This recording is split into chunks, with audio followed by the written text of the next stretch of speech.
Good evening, you're watching Left, Right and Centre this Wednesday night. I'm Nidhi Razdan. On the show this evening, major controversy after the principal of Mumbai's prestigious St Xavier's College sends an email to students asking them to choose well when they vote, while strongly criticising the Gujarat model of development.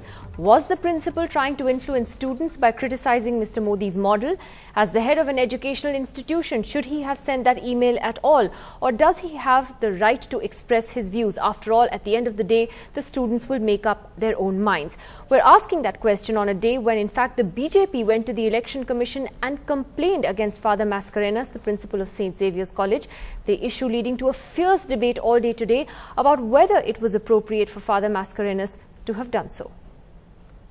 Here is somebody writing as the head of an institution. If he is trying to influence the minds of students who come to learn from his institution, that is certainly wrong. A person who is an academic is not a zombie.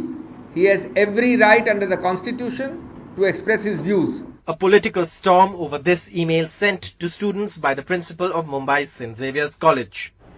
The BJP dragging Father Fraser Mascarenhas to the Election Commission as the principal blasted Narendra Modi's Gujarat model and appealed to students to vote sensibly. He wrote, "The prospect of an alliance of corporate, capital and communal forces coming to power constitutes a real threat to the future of our secular democracy. Support for people who pledge to work to take human development indicators higher and who commit themselves to a pluralistic culture in diverse India. This is the hope for the future. No magic wand or divine miracles will come to the aid of the Indian people. Their reasoned choice of individuals and political parties who promise to work for a real quality of life for all will see India prosper or flounder on the precipice. Choose well." Let the academics come out, air their views, but they're not commands. They're only viewpoints. The Congress evidently delighted with the support. Milind Deora, MP from South Mumbai, seeking re-election, and Shashi Tharoor backing Mascarenhas. But his counterpart from Delhi St Stephen's College, not in agreement. The principal of an institution is in a privileged position. He has a well-defined relationship with the students. If I have to make such a choice, I would not do it. Father Mascarenhas, meanwhile, insists he was only sharing certain issues students could consider before voting. And this was only an internal letter, not for the public. In Mumbai with Tejas Mehta, Saurabh Gupta, NDTV. Well, my colleague Saurabh Gupta now joins us live from Mumbai this evening, where, as I said, there's been a fierce debate all day, not just in the city but across the country, about whether it was appropriate as a principal for Father Mascarenhas to have sent that email. How do the students of Mumbai feel about this, Saurabh? I don't know how many students from Xavier's are coming on camera to talk about this, but, other young people there, what do they feel? Do they believe it was an attempt to influence student voters, possible first-time voters, or what? Well, Nidhi, students of St Xavier's are now coming out and speaking about the issue, and I have with me a few students from St Xavier's College. Before I say anything, let me just go across and ask them what they feel. This has become a full-blown political controversy today. What's your thought process on this whole thing? Father Fraser's never not allowed anyone to have a dissenting opinion apart from his. But he's had a political opinion, and he's mentioned that clearly in his email. Also, he's mentioned different models of development, and that we shouldn't be taking one for granted from what we hear in election speeches. So I think he's done a commendable job in bringing a different point out there. He's also criticized both the UPA and the BJP. So I think he's done a fairly critical job. I'd recommend him for it. I don't think he's done anything wrong. What about you? Do you think Father Fraser is right in sending out this email as a student of this college, as someone who would have received this email? It's not only about this email. Like in our college, we had a voter ID drive, and that's the best place where political parties could influence. So what Father Fraser did is he chose a neutral body, a neutral NGO to assist the college with voter ID. So I think it's a very balanced opinion that he's taken, showing both sides of the argument. What about you? Honestly, what I feel is that Father's intentions weren't to sway anyone's opinions. He merely wanted to state the facts and give us the liberty to choose wisely, to have our informed opinion. And in a college like Xavier's, we're brought up in a way that, we are raised to have an opinion and give our own voices in such situations. Do you think there's merit in the argument that Father Fraser could have probably used another platform, using the college website at a time when elections are on, could be influencing young voters of his college? No, it's irrespective of the platform, it's also about, I mean, it's okay if he's planning to sway our opinions. It's up to us to decide, take into consideration a lot of other things before we form our opinion. So whether he uses the email or does it in a lecture in college, that's not the point. It's a healthy move, like where he's taking a stance is pushing us to take a stance. You disagreed earlier over the use of the platform. Probably he could have done it in a more wiser way. Probably used another platform. Yeah, I feel that the use of the official college website in some way detracts from the apolitical nature of the institution. As an institution, as already said, as an institution, we encourage free thinking and open debate, and openly endorsing one party over the other kind of detracts from that on the official website. What about you, as a young student? What do you feel? Do you think Father Fraser has done the right thing, or should he have used another platform? I think he's done the right thing. Only I think he should have seen this being turned into a controversy. But I mean, I don't think he's done anything wrong at all. And I think the media should also highlight the fact that he's criticized the Union Environment Ministry more, not just the Gujarat model, which shows that he has taken a balanced view, in my opinion. Well, we heard from the students they say that Father Fraser did put out a balanced opinion there, and it's at the end of the day for the students to decide who they vote for based on their own judgment and the criteria that he's given them. All right, interesting views there from the students of St Xavier's College. I'm glad that they did come out and finally speak on camera on this issue tonight. Saurabh, thanks very much for that.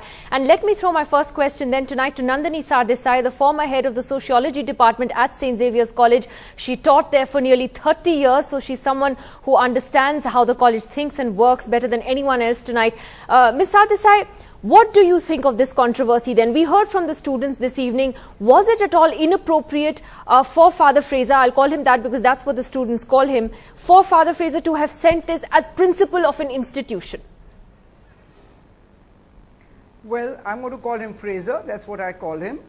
I don't think he has named any individual or party. He has just raised certain issues at the grassroots level. For a sociologist like me, development is not a blanket term or unidimensional. It has several facets and dimensions, and while the Gujarat model has always focused on finance and business, Fraser has taken account of social indices. Above all, he is not just a principal, he is an academician. His specialty is anthropology and sociology. He teaches a paper in developmental anthropology. So what he is saying is based on facts which are well researched and critically analyzed. When he says inclusive development, he is talking about social indices like education, health, employment, and even intangibles like cultural integration, community cohesion, and the condition of the marginalized. He's mentioned 15% displaced tribals in Gujarat who are living in abject poverty and exclusion. So I do feel that the content of what he's saying, as one of the students said, yes, he's also talked about the threat to the environment, he's talked about the dangers of communal and corporate forces aligning to the detriment of the marginalized, to the detriment of cultural identities in this country. While you say rightly that he hasn't actually named any political party, he hasn't said vote for this person or don't vote for that. The subtext of his message is pretty clear, the way he attacks the Gujarat model.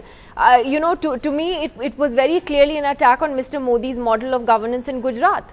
So there was a clear political message in that. The point is, facts or otherwise, was it appropriate for him as the head of an institution, as a principal, to send out that email and put that on the college website?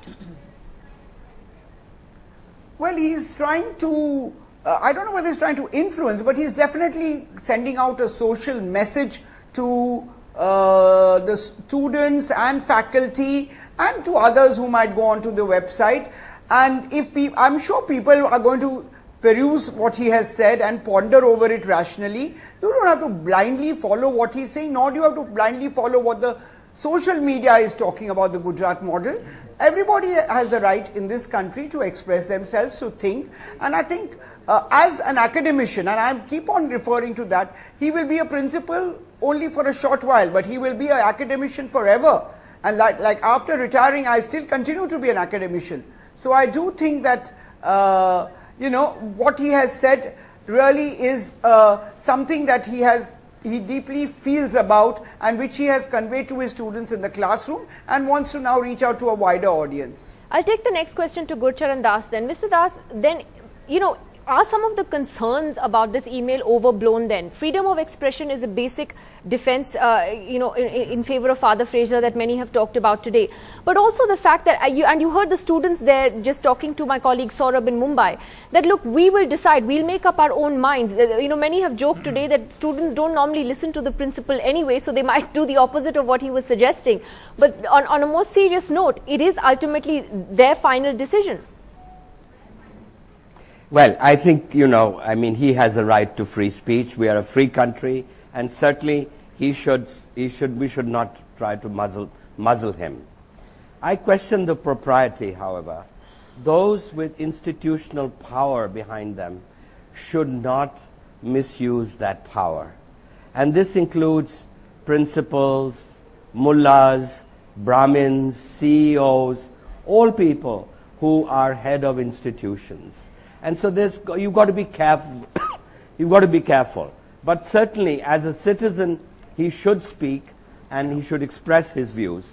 The problem I find with the good father's analysis is that his facts are wrong. He basically conflates the Gujarat model with capitalism and communalism. And if you believe that, certainly Mr. Tata and Suzuki have turned RSS overnight. Gujarat's success is really based on an agricultural revolution. If you read Ashok Gulati's articles, our best agricultural economist, he says nowhere in India in the last 5,000 years has a state grown at 10% a year for 10 years. And why did this happen? Because of 24 hours electricity and water.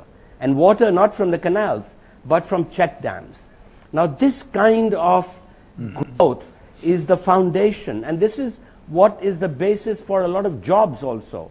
We think of the Gujarat model as an industrial model. Actually, it is not. It's really founded like the Chinese success. But there are different views on that. And the point, and I think the point is that there are different views on the Gujarat model, the human development indices on, for every statistic in favor of it, there are many other statistics against it. So my point really is that at the end of the day, why was it improper when the final decision lies with the students? Why was it improper? Because academicians, as Nandini Sardesai was saying, often express their views and they will always continue to do so. Why do we take offense to it when Father Fraser does it? I certainly don't take that offense, and I think he has a right to do what he has done. I just question the fact. I would like to ask Father, the good Father, how in India will we create 10 million jobs a year? If we don't do that, we will miss the demographic dividend, which is a 10-year window.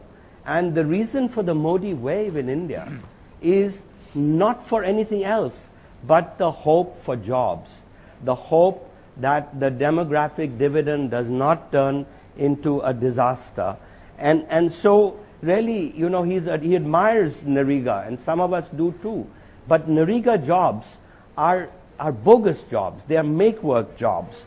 They are not sustainable jobs and it's surprising for a father who heads an education institution not to be concerned about the future of the children who have to go into the job market. I'm going to take that back to Nandini Sardesai briefly before I come to the rest of the panel. Ma'am, how do you respond to Gurcharan Das's basically saying that it is on merit that he opposes this letter that Father Fraser has said? Of course, everyone is entitled to a different point of view.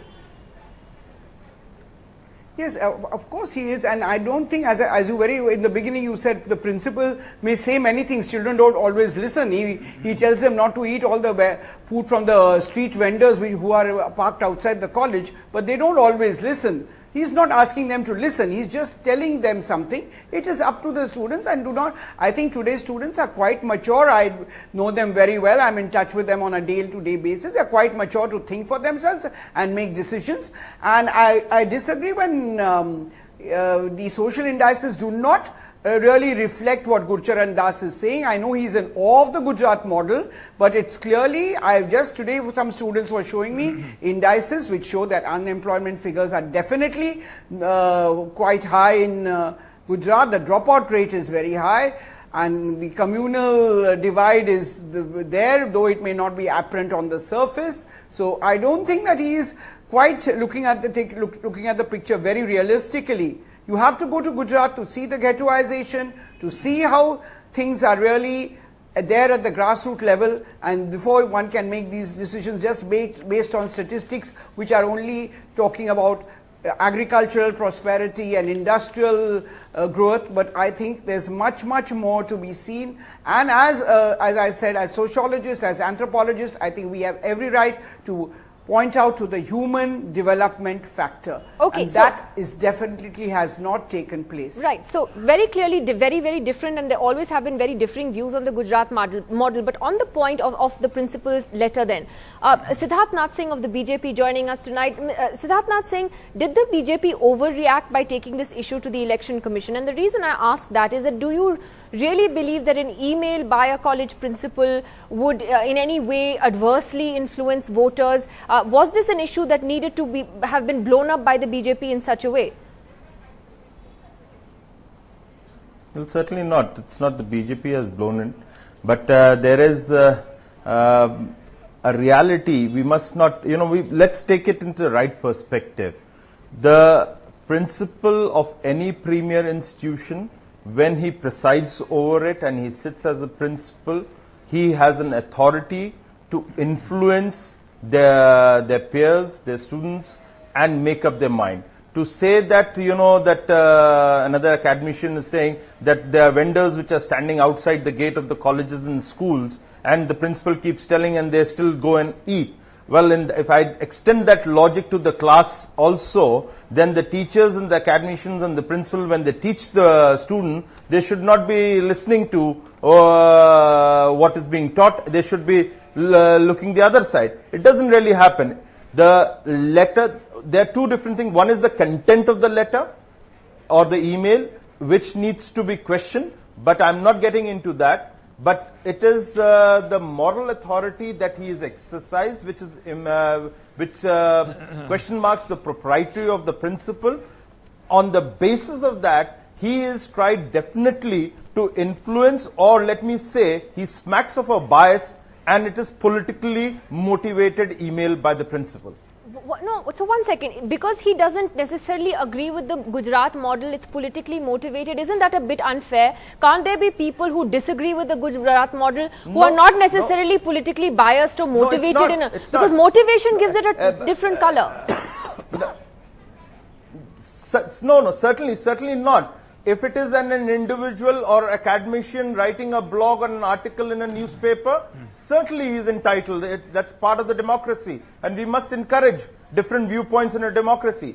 But using his platform as a principal, then writing emails to influence the student's mind, that you should be looking at from this angle, I think that is wrong. If he needed a model to be discussed, I'm sure there are many academicians. He could have opened a debate and let the 2 or 4 or whatever panel of academicians come on the platform and discuss it out and debate it and let the students take an opinion. But here he expresses his own viewpoint to the students, that this is what he feels, and it is very direct. There's nothing and a hidden agenda in that email. It is very direct, which speaks about his mind and his opinion.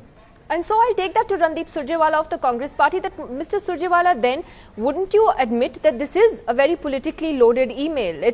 I know a lot of people have been saying, like Nandini Sardesai did at the beginning, that well, he doesn't name anyone as such, but the message is very clear, and this is a very polarized election, and therefore was it appropriate to have sent this letter to students? Nidhi, what Bharatiya Janata Party has done today is completely fascist and reflects their lack of tolerance and an attempt to muzzle democratic dissent or a difference of opinion in this country. What has Father Fraser said? All he pointed out was that students and young people in this country have to choose a model which is based on loads of profit, legitimate and illegitimate for corporates, but no development on social indices. And he quotes various indices of Gujarat government. And Nidhi, may I take this opportunity to say that it is not Father Fraser alone. This is the Gujarat state's Mr. Modi's own report of socio-economic review of 2012-13, which reiterates that, which finds this. And may I just quote for it, and I quote, the Gujarat State Socio-Economic Review of 2012-13 says, the improvement in the human development scenario in the state is, however, not commensurate with the economic progress that the state has witnessed since 2000-2001, since Mr. Modi took over, that is. It further says, and I quote, the dividends of the rapid economic progress are yet to be translated into improvement in the quality of life of people of the state. Para 2.24, page 21. The same report of Gujarat also notes that in 1 year, 8 lakh tons of agriculture production has gone down. The same report of Gujarat government also notes that students enrolled have gone down from 31 lakh to 30 lakh. But Mr. Surjewala, the point is the propriety of putting that in an email to students whom you teach. It's really not, this is not a debate on the Gujarat model, but rather the propriety of what has been done here. Mr. Surjewala. Nidhi, the answer is very simple. Yeah, the answer is very, very simple, Nidhi. And the answer is this. In this country, there is a history of Guru-Shishya relationship. It is for a teacher to point out facts to his pupils for them to decide in an appropriate fashion in a polity. If a teacher cannot point out about the state of nation to its students, then a teacher would not be doing his bounden duty to his students, which is more than even that of a set of parents.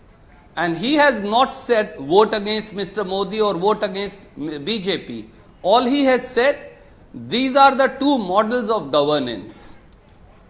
Choose choose one of them. Well, but do not very get clear on which is the better one. mired by a do not get mired by an agenda of corporate governance and communal polarization, mix of which is fatal for the secular democratic character of this country. Siddharth Nath Singh has a question, and then I'll come to the rest of the panel. Yes, Siddharth. Well, let me rebut Mr. Surjewala straight away and give him certain facts which comes from the central government, not by the Gujarat government. And I read it for Mr. Surjewala. He will be enlightened to hear it. And that is as per the CAG report of 2012. The recent performance audit report of CAG in 2012, Government of India had also commended the efforts of the Gujarat government for the significant decline in the extent of undernutrition by about 39% in span of 5 years, which is 2007 to 2012. As per ICDS monthly progress report data, a total of 27% of children between 0 and 5 years are underweight in Gujarat state, with overall in India, Mr. Surjewala, you would like to know, is a total of 36%. So 36% compared to 27%, and your states which are in question is Andhra Pradesh 38.74%, you have your own Rajasthan 32.69%, you have your own Karnataka, which is 29.41%. Okay, but the point is, gentlemen, this is not a debate on the Gujarat model. I come back to that point. Debate on that, Mr. Surjewala, it is a question of impropriety in the country on even that's a debate with very, and I can question how biased he has been towards Gujarat. And we will be able to highlight very clearly to you in a very simple English, Mr. Surjewala, that the bias continues in para after para, except one line where he mentioned about the environment. Perhaps he was not very happy with the second environment minister. Let me just get Anil Dharkar in here. Certain licenses. Anil Dharkar, Siddharth Nath Singh made the point that he does believe students would be adversely influenced, adversely or otherwise, would be influenced by what their principal tells them. That is the basis on which Siddharth Nath Singh and the BJP have made their argument. Now, we heard the voices of students from Xavier's. Do you believe that they would be influenced by this mail? Even if they wouldn't be influenced, the question is of propriety again. Should it have been sent at all? Well, the first point I want to make is that the BJP has done a signal service to the Congress and to Father Fraser by blowing this up, so that what was a kind of internal communication in one educational institution has now become national news. We are debating it here. So Father Fraser's views have now gone all over the country. Wonderful. I really like that. But to come to your question, why do children go to an educational institution? Why do parents send their children to a particular college? It's to get an education, but does that mean that they only have to pass an exam, read their textbooks? Or is it to get an all-round education, a rounding thing? I think a good education institution gives you a rounded education, much beyond your textbooks. What Father Fraser has done is to point out the main points of this election. He has taken the development model and he has concentrated on that. Now, I think that's a fair thing to do because the whole election campaign of Narendra Modi is based on the Gujarat development model. Now, that, as has been proved, I think, by a lot of people, is propaganda, is disinformation. Gujarat's development model is very, very flawed. It works in favor of industrialists, and that's why you have someone like Gurcharan Das becoming a spokesman for the BJP on your program. And it benefits a particular class of people.